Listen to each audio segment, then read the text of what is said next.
Everybody wants to be king, yeah, they all wanna ring, yeah, we all wanna be free. So show me what you got, what you bring, how you fight in the ring, how you take a fucking swing. Do you got heart, are you mean, got some scars, got some needs, are you willing to go bleed? I swear to God they all let me down, I always fought just to wear the crown.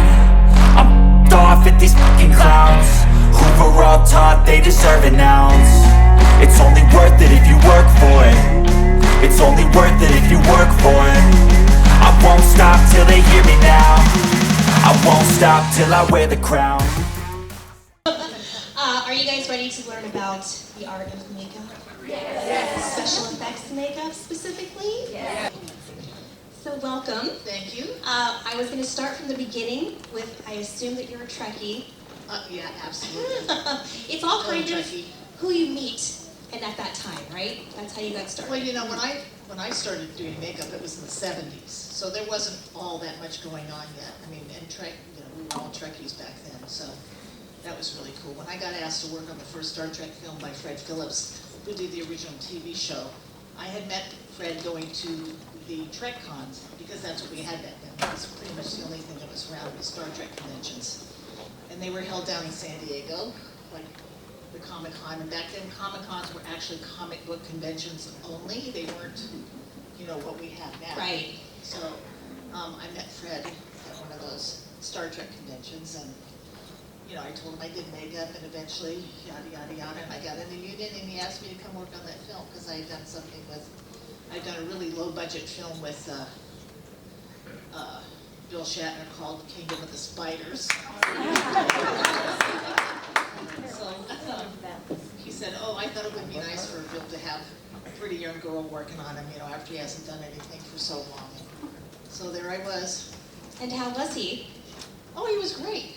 He was, you know, you hear great. mixed reviews about him, like, maybe it's the time of the day, or the year, or the month. Well, you gotta remember, he probably hadn't been doing anything up until then, because that was in '69, I think we did that movie. Or was it 79? Oh no, 69, I wasn't even doing, what am I talking about? No, it was 79. It was a few years ago. Just a couple of years. Yeah, she's 30, so I don't even know how it happened, really, honestly. It's 69, my God, I was a little kid, shit. Anyway, so that was like in 79, 78 or 79, because I remember it was like the 10-year reunion since Star Trek had either come on or got taken off the air or something when we were filming that film. So and then mentioning your favorite guy, Johnny Depp, who is from Owensboro, Kentucky, by the way, just down the road from that. Yes. So you've done his face, his makeup so many different times. How is it to keep him still and just work on him? Johnny's still, he's very cool. He comes in, he sits, he does his thing, and he goes off and becomes some other dude, you know? So how many hours for Edward Scissorhands? Oh, Edward wasn't that long. I think I got it down to about 2 hours. And I had help on it because we wanted to hurry up and get him out, because I also did a lot of the other cast members. So, and pretty much that was Johnny's like first film. He was still under contract to 21 Jump Street when we started that film, and he eventually got out of his contract on 21 Jump Street somewhere in the middle of that film, and he was so excited. But he was a youngin'. I mean, he was a babe back then. So he was very good. He was, you know, pretty much always on time back then. And yeah, it was cool. And then on to the Pirates. Yeah. Still the same Johnny? Yep, same Johnny. He was always fantastic. On time. There was drum involved. It's fine. It's a pirate. I think it was wine, but that's okay. Okay. We'll take it. Danny DeVito. Oh, what a dream. I did several movies with Danny as well. Because I met him on Batman Returns. And then from Batman Returns, he actually went to the production and asked if I could be released from the movie the last 2 weeks of shooting, because he wanted to take me onto the film Hoffa with him, because he was directing it, and he was also starring in it. So the production released me so I could go with Danny, and then after that I did Matilda with him, which was another fun film to do. I did do something else with Danny. Oh yeah, I did the movie with he and Arnold Schwarzenegger. Not twins, the Junior. other Junior. I did Junior. Thank you. I did Junior, and maybe something else which I can't remember just now, but Danny was also lovely to work with. So many amazing projects that it's hard to keep track. I know, it's like, sometimes I look at my reel and I go, oh yeah, I did that too. I totally forgot about that. What even was that? Like people say, how many movies have you worked on? I keep forgetting to count, which I should probably do that, but every time I go into IMDb or look at my list of films and projects that I worked on, I go, wow, damn, I did a lot of stuff. Yes, and that's why you have so many fans in here to see you and hear about. Thank you for coming, everybody. Yes. That's really cool. It's standing room only for you. So, of course, we got to hear some behind-the-scenes story about Robin Williams. Well, okay, so when we first started doing Mrs. Doubtfire, the first time we did a test makeup on him, Greg Cannon designed that makeup. And Greg had actually never done like a woman's makeup before. So when we, and I said, Greg, you design the makeup, we'll do the test makeup together. He hadn't painted it yet. And we did the makeup, and when we were done, I kept looking at him going, oh, this is not gonna work. And when we got done, they took pictures, and I said, Greg, he looks like a fat old man. I said, this is not, we can't do this. I said, he has to look like a sweet old lady. He has to look like, and he says, well then you do it. And I said, okay. So the next test we did, I did him like he was a little old lady who had painted his face and put a little rouge on, a little makeup and stuff. And we finessed that, and that's what you basically see on the film, is what the makeup that I designed to put on his prosthetics. So the first time we did the makeup, actually we did a film test, after we did that test without filming it. It took about 4 hours, and I said, this is not gonna fly, he cannot be in makeup for 4 hours. So I got help, and I had Stefan Dupuis, who's another fabulous makeup artist who lives up in San Francisco, because that's where we shot. He helped me do the makeup, and we started getting quicker at it. And basically, I would do I would get it on there, and he would help glue it down, and then I would basically do all the coloring on it. So eventually, we got it down to about 2 hours, and then he would put his wig on and he would get dressed. But that was really a far cry from 4 hours, so that was really good. But Robin, people would keep coming in and interrupting. I said, you guys, we cannot be in here this long in the morning. And I said, this is what I'm going to do. I said, Robin, do you like to watch movies? Yeah, okay. So I took off the cupboard doors behind me. Like if you're looking in the mirror, there was the cupboard doors behind me. I took them out, we put a monitor in. And Stefan had an extra Laserdisc player, and I don't know if any of you are old enough to know what a Laserdisc is. But he had one, and he had lots of Laserdiscs with tons of movies. So he brought in a Laserdisc player, and we play Robin a movie every morning. And most movies are around 2 hours long. So that's what we did. We put in a movie, Robin sat there, nobody came in and bugged us, and we got it done in 2 hours every day. So that's my little behind-the-scenes story about Robin. Did he have a favorite movie of his? Oh, I got a cute story about Robin, though. One time we were shooting in downtown San Francisco on the streets, and pretty much everybody can walk around down there and do whatever they want. What was the scene where he's walking across the street, and the kid comes and tries to snatch his handbag, and that kid, by the way, was actually his dresser, Jimmy. So Jimmy runs across the street, tries to snatch his handbag. Anyway, Robin and I are just standing on a street corner, and this young man walks up to me and goes, hey, he said, I heard Robin Williams is here today. Is he on the set somewhere? And I said, yeah, I saw him earlier. I think he is here somewhere. And Robin was standing right next to him. I thought, that's so cool. And Robin smiling, going, oh my God, nobody knows it's me. And nobody thought any differently. He just looked like an old lady. So that was pretty cool. There's my Robin stories. So when you're doing the makeup and all the special effects and everything, are they able to talk, or do they just have to sit still? I feel like that would be very difficult. Oh no, everybody talks. Just to not be able to talk. They do talk, but I mean, when they can't talk, I just say, okay, shut up now. Hold still, or I grab them and I say, okay, you gotta stop that. Get your feet off the damn counter. Put your phone down. We have 10 minutes to finish this. You gotta stop. So eventually you just have to put your foot down because most of them are just like children. Get away with whatever they can get away with. And everybody says, well, they always do this to me and that to me. And I said, well, just tell them to stop it for crying out loud. What are they going to do to you? You know what I mean? All they can do is go, yes, ma'am. Yeah, So- they can't do anything until you're done with them, so. Yeah, you can't get out of here till I'm done with you, so stop moving around and stop, being on your damn phone. And, we'll get out of here eventually. So the Hunger Games, lots of makeup. Yes. How was that? That was fun. Those films were like a makeup artistry because we did everything from haute couture makeups to, people getting destroyed by animals to doing cat people. I mean, we did every type of makeup on that movie, so that was really fun for me because you got to learn everything that you ever learned to do as a makeup artist, which is really kind of cool because you never get a chance to do that. And of course, I had a huge team working with me, so I got to throw a lot of people into situations that they had never been in. Like I had this one makeup artist who basically did effects makeup and does really beautifully at it, but he's a great painter. And I said, Dave, I can't keep you here for 2 weeks unless you go in the background and start doing the capital people. And he goes, he says, I can't do beauty makeups. I said, yes, you can. No, you can't. I said, I'm going to put you right next to this guy right here, and you just watch what he does. And he actually had a ball because he did some of the coolest makeups I had ever seen. Because, it was like, do whatever you want, just don't make them look like they're wearing 70s makeups, That was the only thing I said. I just don't want 70s makeups. You can do anything you want as long as it's wild and crazy and it goes with what they're wearing. So, if you're a good painter, you can do anything. It just shows to go you. So did you grow up wanting to do makeup or special effects? No, I knew I wanted to be a makeup artist ever since I was 5 years old. My neighbor next to me was a makeup man, and every year he would make up his daughter. His daughter was my best friend, of course, Mia. So he would make Mia and I up every Halloween, and I would always want to be a ghost or a goblin or a witch or some nasty, horrible thing.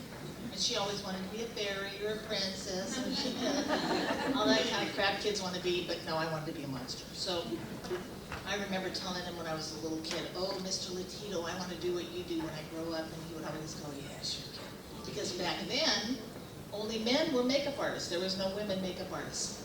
The only thing that women could do in that field was you could be a hairdresser or you could do body makeup. Now, come to find out, probably about 10 years ago, I found out that there were a couple of makeup women, but they never let them out of the building. They never went on set, and they were just sort of hidden in the background. But there was a couple of gals that did actually do makeup. Marlene Dietrich had a female makeup artist, and somebody else did too. And then, of course, there was a gal who did, well, she wasn't actually doing makeup, but she did work in the lab. She did Creature from the Black Lagoon. She sculpted that. And never got credit till just recently, so that's pretty cool. So, I remember I went to work, I was day checking. That means you go in, you work on a day here and a day there on different shows. Like I was like on Eight Is Enough and The Love Boat. And then I got called, I remember one time I got called to go work on Dynasty. And it was an older gentleman who was head of the department. So I came in the morning, he looked me up and down, he goes, okay, and he handed me a bag of sponges and a box of pencils. Now back then, for eyebrows, we used these lead pencils, they were slate pencils. And you had to sharpen them with a razor blade. And only the old timers knew how to do that. Well, because of Fred Phillips, this guy that I had worked with, I told you about that did Star Trek, he had trained me to do a lot of cool stuff. Like, he taught me how to do all that stuff. He taught me how to cut sponges, how to do the pencils. So I came back in about an hour, I'd done the whole bag of sponges, all the pencils, and the guy looks at me and goes, he said, did you need something? And I said, no, I'm done. And he went, you're done? And I said, yeah. And he said, okay. And so he said, well, go get the stuff. So I went and I brought the bag of pencils, he opened them up and he goes, wow. He said, you know how to do this? I said, yes, sir. I was taught by Fred Phillips. He goes, okay. He said, you'll be back tomorrow. So I came back the next day and I was there for a few days. And then 2 weeks later he called me and he said, we'd like you to come in and do, take care of, oh my God, what's her name? Whose sister is the author? Who's the star of Dynasty? What's her name? Come on, you guys. Joan Collins? Joan Collins, thank you. He said, we'd like you to come in and do Joan Collins' makeup. And I said, huh? He goes, don't worry. She does her own makeup. You just have to carry her makeup bag around with her in a mirror, and for her in a mirror, because her makeup girl is going on vacation or something. I said, I can do that, okay. So I went in and followed Joan Collins around for 2 weeks while her makeup artist was gone.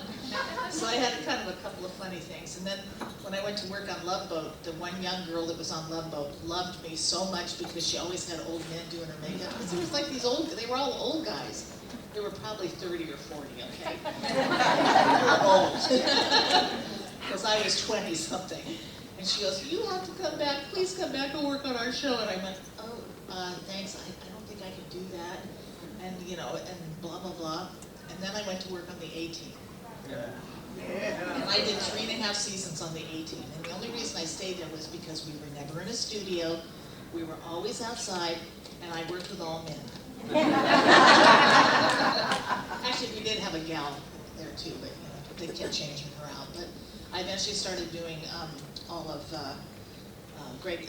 George Papard's makeups with all of his disguises. So they kept me there a long time, and they kept giving me raises so I wouldn't leave because George really liked me. So that worked out well. And then finally, I think on the last season they were about to do that, I said to the hairdresser, I said, I'm not coming back because I couldn't be Mr. T anymore. He just turned into such a jerk. So, and that was unfortunate because he was so great when we started. So I just said, she goes, but V, and I said, I don't care if I ever work again, I will not be back next season. And then blam, I got the Lost Boys and I never stopped working. By the future today, Yeah. how much things have changed. Oh, absolutely. Just the products you use, and the availability of things, and the yeah. creativity. But then you also have people mucking up your work with their CGI. That was really disheartening because I did some really cool makeups on these, and the guys at Legacy Effects, which was Stan Winston's, you know, company that took over when Stan passed away, they made me some really cool appliances, and they also made them for all the policemen and stuff. And it was weird because on that film, originally, Reese was only supposed to ever have like one little thing on his neck, so like every time he would turn into the lizard and come back, he would have this little thing he was trying to hide on his neck. And I said to Reese, I said, doesn't it seem to you like you would have more stuff left over after, you know, doing it so many times, going back and forth? And he said, yeah, he said, I should have more stuff on. And I said, I don't know if they'll let us make anything else, but I can Frankenstein some stuff together from all the policemen that we did.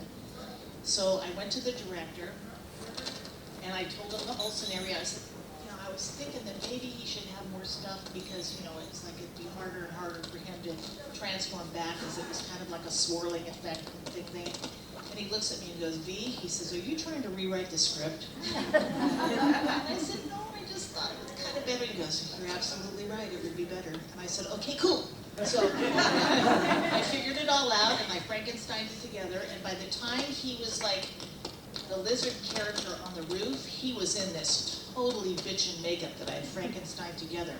And I had taken like a big cheek and I put it on top of his head, and I had one of my makeup artists do ventilate a hairpiece for me to put on so it would blend into his hair. And there was like 3 or 4 of us working on him. And they liked the whole thing so much about what we were doing that Legacy actually made me a spine, because we weren't supposed to spend any more money, but they made me a whole spine piece that would go right down his back. So between all of the stuff, like there was transfers, there were silicone pieces, so he was like, his whole torso was like pretty much 2/3 covered in prosthetics for this, and it was really a cool makeup. And then when I saw the movie, they put that cheesy, sketchy looking CGI all over it, and I went, what is that crap? I was like, oh, well, you have to make it look more like your crappy monster, thanks guys. So it's like, what a bummer. So yeah, they can muck up your stuff, yeah, they can. At least you know what it was supposed to be. Yeah, and I have pictures to prove it, so I don't.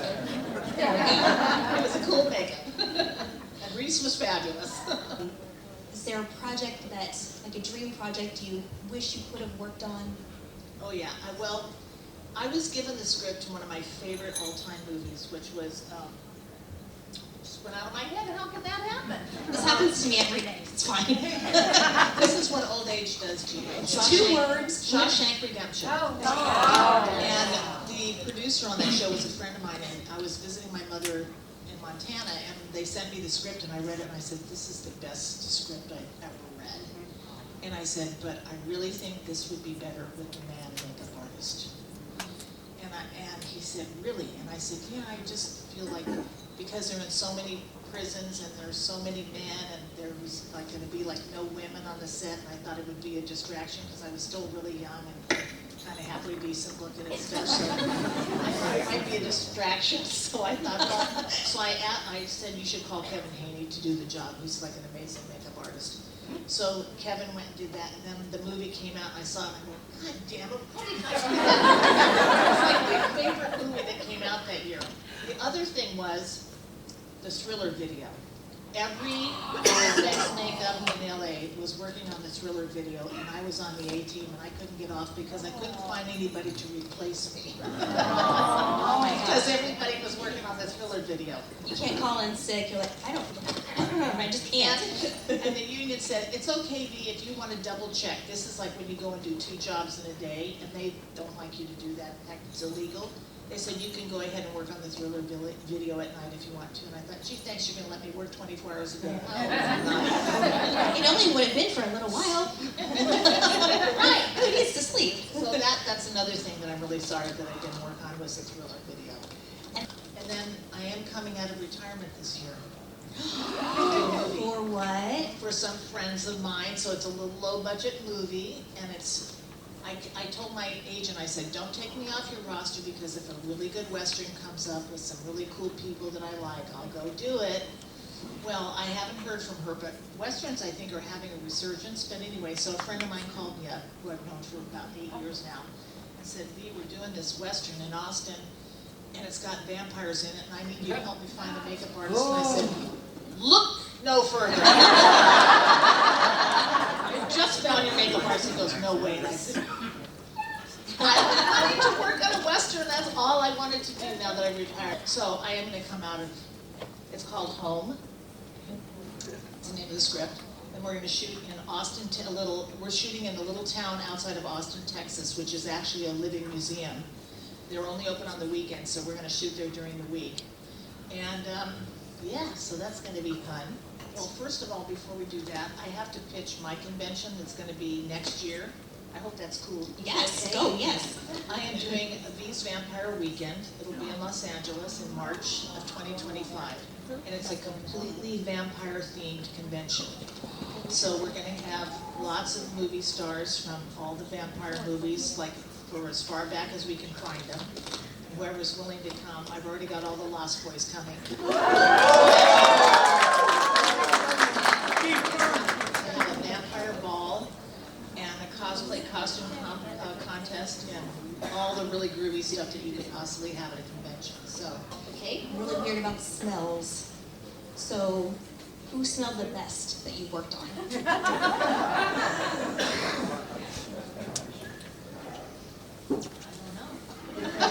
You know, you're so close to them though, and you can just... you know, if they smelled bad, I told them to go take a shower, so I don't remember that. So who is that then? Who smelled the worst? Well, you know, I did this movie, I was just talking about it the other day, and it was through no fault of their own, because it was just, I did this film called Amistad. And we actually, the producers had brought a lot of African-American gentlemen up directly from Africa, because most of our dark-skinned people here have been, you know, Americanized looking, and they don't look, you know, like Africans, Right. like the slaves used to look. So they actually brought some Africans straight from Africa, and I don't know what it is, but sometimes the guys wouldn't bathe all the time, and we would have to go tell them to go take showers because the odor was so pungent. It was like, and we're locked in a little box, and I said, okay guys, you guys have to go take a shower. And if it dropped below 80 degrees, and we were shooting in Rhode Island, and it was freaking cold. So they were wearing these down jackets, and I was just, at one point, I almost couldn't take it anymore. We had to leave the doors open, we were freezing our asses off, but you couldn't breathe. So, See, smells are very important. even organic stuff, and it's like I was doing a film, Death to Smoochie, and Edward Norton was allergic to something. I used like a totally organic something or other on his face, like an astringent or something, and his whole face lit up like on fire. So you have to really be careful with products as well, which is another thing that you learn in school, is like what not to put on somebody, how to test the skin before you use it. Because it took like about a half hour for me to calm down his face even after we washed it. You know, it was like So he didn't even know he was allergic to it. You know, it was like the oils and the organic oils in this, whatever it was I used. So, no, but I did have somebody who was claustrophobic and didn't know it, and they were wearing a big old makeup job. The last film that I worked on with Woody Harrelson and Kevin Costner. So Kevin Costner and Woody Harrelson were playing the two detectives that were, they were Texas Rangers that were brought out of retirement to go chase Bonnie and Clyde. And Bonnie and Clyde were, you've never really seen how horrible, some of the horrible stuff they've done to people, but she was a mean little woman. She was in pain a lot. Her foot got damaged or something, so she was on a lot of painkillers and stuff, but she was just a nasty woman. And she would blow people away, she'd walk right up to them and take a big shotgun and blow them away. And there's a scene where they shoot these two police officers, and they weren't dead, and she walked right up to one of them who was just a young kid and blew his head off, basically, with a shotgun. So we actually did that makeup, and was putting the makeup on this guy in the makeup trailer, and it was a whole headpiece. It was like only this much of his face was showing, and this whole part of his head was blown off. And I started blending it in down here around his mouth, and he started squirming and getting all weird, and all of a sudden I realized, this freaking guy is claustrophobic. And I said to him, I stopped and I said, are you claustrophobic? And he said, I guess I might be. And I said, well, how did you ever get your life cast taken? You know, because you're completely covered up. And he says, well, I was kind of okay for that because I knew it was going to be off in a half an hour. But he said, I have to wear this all day and it's freaking me out. And I went,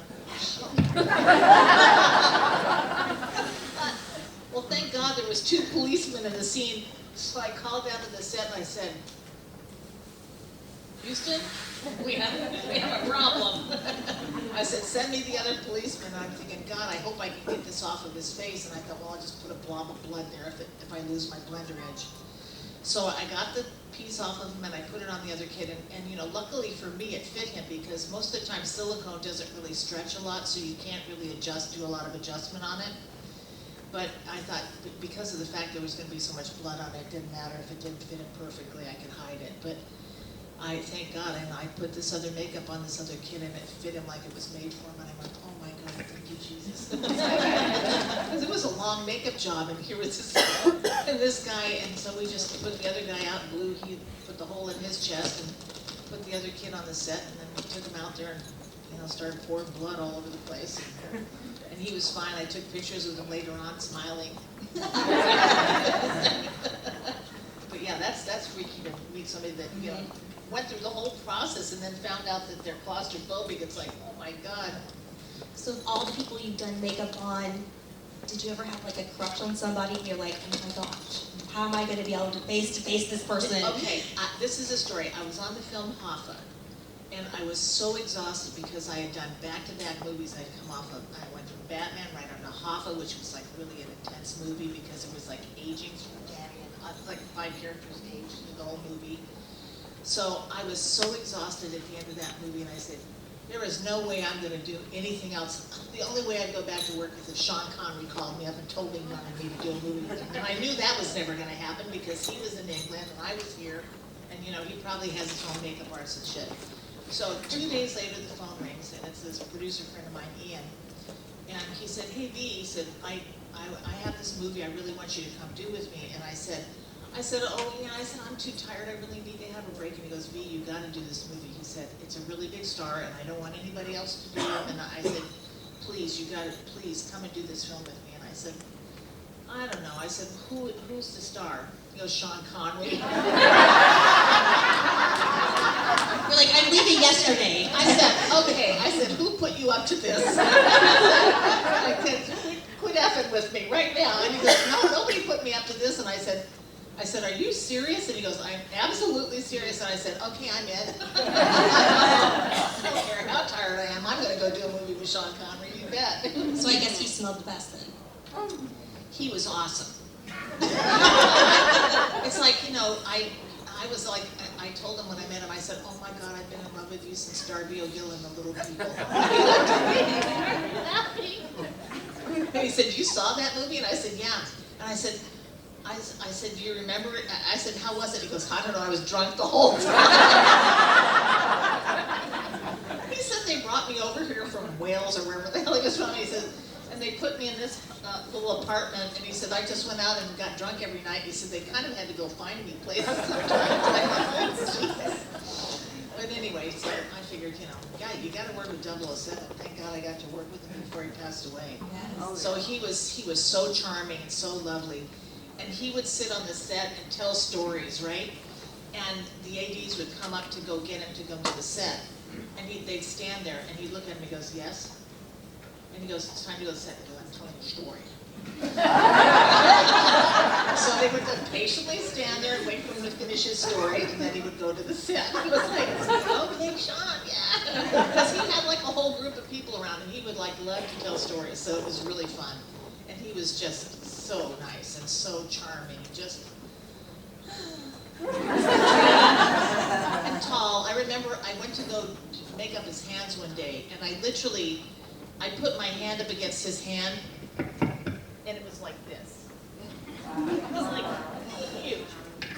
Oh my God, it's like you're like just like a giant coal miner or something. I guess that's what everybody in his town did, you know, but it was like, I thought he was like 6'7", but I guess he was only about 6'2" or 3", but he just seemed like he was enormous to me just because, well, he also had a big frame, but his personality was so big, it was just like being with a god, you know what I mean? It's like, I don't know what else to say.